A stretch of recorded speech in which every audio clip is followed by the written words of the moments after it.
The Ringing Cedars, Series 8, Anastasia, Book 1, Vladimir Megre. Violation of harmony by your attitude towards me, by the desire awakened in you. You'll have to figure it all out on your own later. Where does some kind of harmony come from? That's you. Only you resisted. I didn't understand either. I was embarrassed. It's not but, she didn't understand. She's uncomfortable. Well, you women do just that, you seduce. You expose your legs, highlight your breasts, and walk in high heels. It's uncomfortable to walk in high heels, but you go anyway. You walk and flaunt all kinds of your beauties, and as soon as someone, "Oh, I don't need that, I'm not like that." Well, why are you licking yourself? Hypocrites. I'm an entrepreneur, and I've met many of you. You only want one thing. You just pretend differently. So, why did you take off your top? It's not warm. Then you still stretched out here, fell silent, and still smiled like that. I'm not comfortable in my clothes, Vladimir. I put it on when I leave the forest, to people, so that it looks like something. I lay down in the sun to rest and not disturb you while you eat. You didn't want to bother. Well, you did. Please forgive me, Vladimir.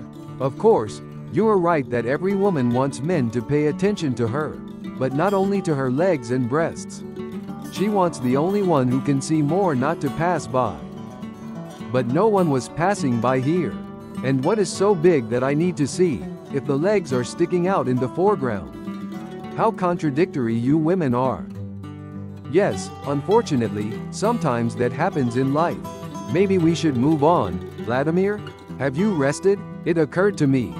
Is it worth continuing with her so inclined to philosophize and so unrestrained? But I answered, okay, let's go. We continued our journey to Anastasia's home. We talked the whole time. It was interesting to talk with her about all topics. Maybe because she had some strange judgments of her own about everything.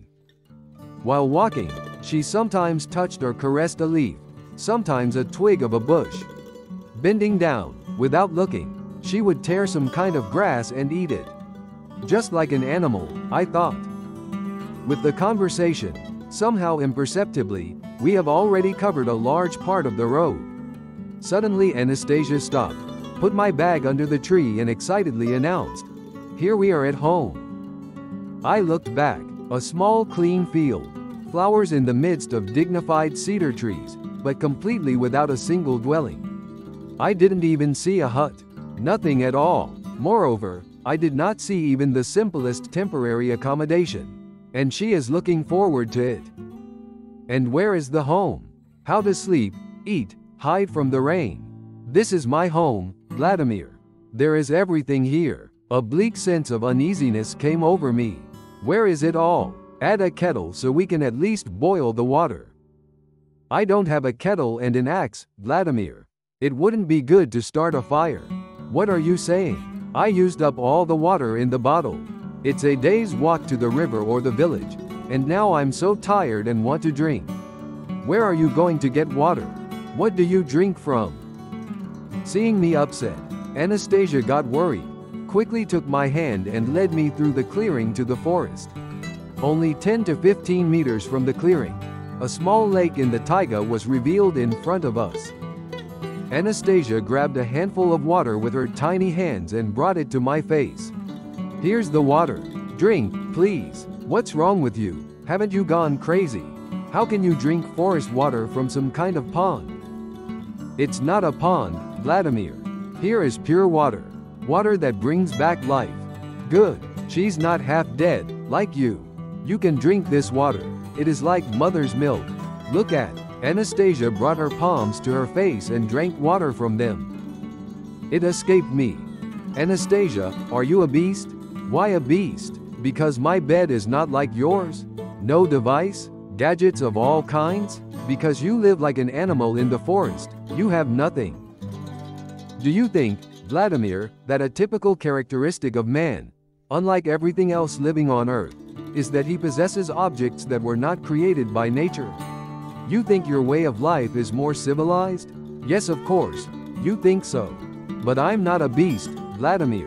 I'm a man. I spent 3 more days with Anastasia, watching her live alone in the hidden Siberian taiga, and I began to understand something about her way of life, and some questions arose about ours. Why did the Old Testament Moses retire to the forest, to the hills for a long time, and then return from there, announcing to the world the wisdom recited on stone tablets? Why did our not so long ago ancestors, who also went to the forest like ascetics, and for a certain time reached wisdom so deep that the emperors of the world came to them for advice? Who gave them the knowledge?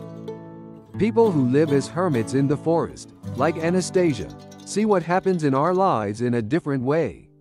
Some understandings of Anastasia differ by 180 degrees from the generally accepted ones. Anastasia lives in the forest all alone. She has no home and does not prepare any food supplies. She is a descendant of those people who lived here for millennia and were representatives of an almost completely different civilization.